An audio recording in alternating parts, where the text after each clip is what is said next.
Tema 13. Las galerías del coleccionismo. Introducción. La colección fue uno de los espacios básicos para la exhibición, contemplación e interpretación de los objetos artísticos. No toda reunión de objetos constituye una colección, ya que dicho estatus solo se adquiere reuniendo una serie de circunstancias. La colección es un conjunto de objetos naturales o artificiales, mantenidos temporal o definitivamente fuera del círculo de actividades económicas, sometidos a una protección especial y expuestos en un lugar cerrado para su contemplación. En las colecciones los objetos son interesantes por sí mismos y por la lectura, tanto para curiosidades científicas como para pinturas. El análisis de galerías y cámaras nos permite ahondar en las implicaciones sociales y políticas. La colección puede ser entendida como la concreción física de modelos de pensamiento y pueden acarrear un significado haciendo posibles conceptos o ideas. En el siglo XVII se produce una progresiva especialización de las colecciones, formando diferentes tipos de galerías entre pintura y escultura, con un repertorio específicamente artístico. Las cámaras de arte y maravillas. Las cámaras del arte y maravillas del Renacimiento es una obra publicada en 1908 por el autor Julius von Scholzer y fundamental para entender el estudio moderno del coleccionismo. La obra se centraba en los soberanos centroeuropeos del siglo XVI. La idea fundamental fue que las colecciones querían ejemplarizar el poder del soberano, creando un microcosmos, recogiendo simbólicamente todos los elementos del mundo para reflejar el dominio del monarca sobre el macrocosmos. Scholzer centra la atención en la colección del archiduque Ferdinand II de Austria en el castillo de Ambras, contando con tres apartados: armería, biblioteca y cámara artística, siendo la más importante la armería, con armas de los capitanes más importantes de su tiempo, trofeos y piezas de sus antepasados.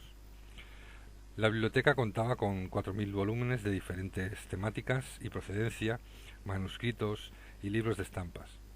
La mayoría de pinturas y curiosidades se encontraban en la biblioteca y la cámara de arte contaba con multitud de objetos, vasos de cristal, cetros de mesa, objetos exóticos, etc. También destaca la del emperador Rodolfo II en Praga, llena de rarezas, tanto en objetos y pinturas, con cuadros de Durero, Arcimbolo, Correggio, Tiziano o Holbein. Pinturas en cajones, animales malformados y algunas pinturas en las paredes junto a objetos raros mostraban que la falta de organización era más aparente que real. En todo el continente podemos encontrar colecciones como la de Felipe II en el Alcázar de Madrid o el Monasterio del Escorial. Cabe destacar la importancia del linaje y su aspiración de marcación social para la recepción del valor de las obras de arte en la comprensión de las colecciones del siglo XVI. Esta idea afectó a colecciones de monarcas y nobles, aspirantes a nobles y humanistas. Las colecciones no solo representaban riqueza y lujos, sino también una vía de memoria para recordar el origen de una institución o linaje mediante armas, blasones, etc. También surgieron medios jurídicos para que estas colecciones perduraran en el tiempo. La especialización de las colecciones. En el siglo XVII surgieron tres tipologías básicas en torno a los bienes artísticos: pinturas, esculturas y colecciones científicas, diferenciándose entre arte y disciplinas científicas. Esta separación condujo a la aparición en la contemporánea de museos de bellas artes, de arqueología y ciencias. Ello fue anticipándose en la Edad Moderna con la aparición de galerías organizadas, y esta diferenciación y especialización es la principal diferencia entre las galerías y las cámaras anteriores. Tanto antigüedades como la historia natural ofrecen multitud de colecciones de extraordinaria relevancia en el siglo XVII y XVIII, que algunas dependieron de iniciativas de ciudadanos particulares, pero otras surgieron gracias a la institucionalización de órganos religiosos, políticos o educativos. El epicentro del modelo de galería lo encontramos en Italia, donde en el siglo XVI eran una sección fundamental en los repertorios de bienes. Cabe destacar la literatura artística italiana, donde la obra de arte y su aparición mantuvieron una mayor autonomía disciplinar. Esta vocación de colección artística se expandió por toda Europa y uno de los pilares de este punto de partida fue la evolución de las colecciones vaticanas y cortesanas y familiares. Bajo Felipe II se formó una pinacoteca reuniendo obras de los mejores autores italianos y flamencos al hilo de los cánones que fijaba la literatura artística y el pensamiento humanista. Los sucesores de Felipe II potenciaron la adquisición de pinturas y las visitas de Rubens en la corte española son prueba del triunfo de la pintura sobre cualquier otra disciplina. Sobresalieron también numerosas colecciones artísticas de nobles españoles en el siglo XVII que utilizaron sus estancias políticas y militares en Italia y Flandes para hacerse con numerosas obras, además de Madrid, Bruselas, Londres, Viena y París, que se convirtieron en centros de coleccionismo pictórico. Destacaron colecciones como las del archiduque de Austria Leopoldo Guillermo, la de Carlos I de Inglaterra o la del duque de Buckingham. Cabe tener en cuenta los discursos ideológicos que acompañan la recolección y organización de las piezas con un criterio basado en el gusto estético, siendo base el pensamiento humanista italiano del siglo XVI. Francia fue el lugar donde la Academia implementó los nuevos argumentos del arte que estaban circulando por el continente. En las inscripciones se pasa de una vocación narrativa a una analítica, apuntando a los atributos formales de las piezas, cambio que tuvo importancia en la apreciación de las colecciones. En las descripciones no se buscaba el discurso histórico o ideológico, sino más bien una lectura social.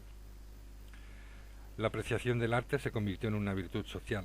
Las descripciones de obras de arte estaban basadas en las discusiones académicas y nada se decía del mecenas, encontrando en su lugar rasgos como la nobleza de la pintura, historia o virtudes de la misma.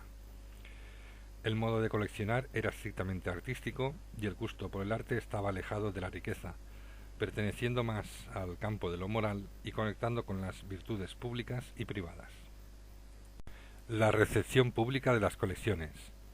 La mayor parte de colecciones oscilaron entre el consumo interno de sus propietarios y la exhibición pública, dependiendo del uso político o social de las colecciones o de las transformaciones del sistema artístico. Desde el siglo XVI, las cámaras de maravillas y arte y los gabinetes humanistas eran espacios de trabajo y representación. Mapas, libros, retratos componían un programa ideológico para acompañar las decisiones políticas de los poderosos. Desde el siglo XVI y XVII se hizo frecuente la reproducción de obras en estampas de pintura. En las obras se aprecian escenas cortesanas exhibiendo a anticuarios y pintores, alternando con nobleza y soberanos. Ello evidencia el interés por la difusión de las colecciones más allá de la propia posibilidad de la visita. En el siglo XVI empezaron a imprimirse los primeros catálogos que daban a conocer los bienes a la comunidad internacional. Un ejemplo fue el archiduque Fernando, que publicó un catálogo de su colección de armas del castillo de Ambras con descripciones e ilustraciones de las piezas. Este interés alcanzó en el siglo XVII los inicios de la prensa, como en el Mercury François, que realizaba publicaciones sobre colecciones para que fueran conocidas en toda Francia, editándose descripciones en verso para dar a conocer descripciones reales o figuradas. En el siglo XVIII aparecieron los primeros catálogos de colecciones, como el de Jean de Julien, poseedor de una importante colección de pinturas de maestros antiguos y modernos, entre ellas importantes obras de Watteau. Avanzado el siglo XVIII, mejoró la accesibilidad a las colecciones reales, creándose espacios específicos para la exhibición de las colecciones, siendo un ejemplo la apertura entre 1709 y 1714 de la Galería del Príncipe de Düsseldorf, en un edificio independiente con 400 pinturas, de las que 40 eran de Rubens. La legitimidad política de los príncipes electores venía determinada por su condición de protectores de las artes. La apertura pública del siglo XVIII provocó una importante transformación en la naturaleza conceptual de las colecciones. Un ejemplo fueron las coronas centroeuropeas, con una reorganización de las colecciones austriacas redistribuidas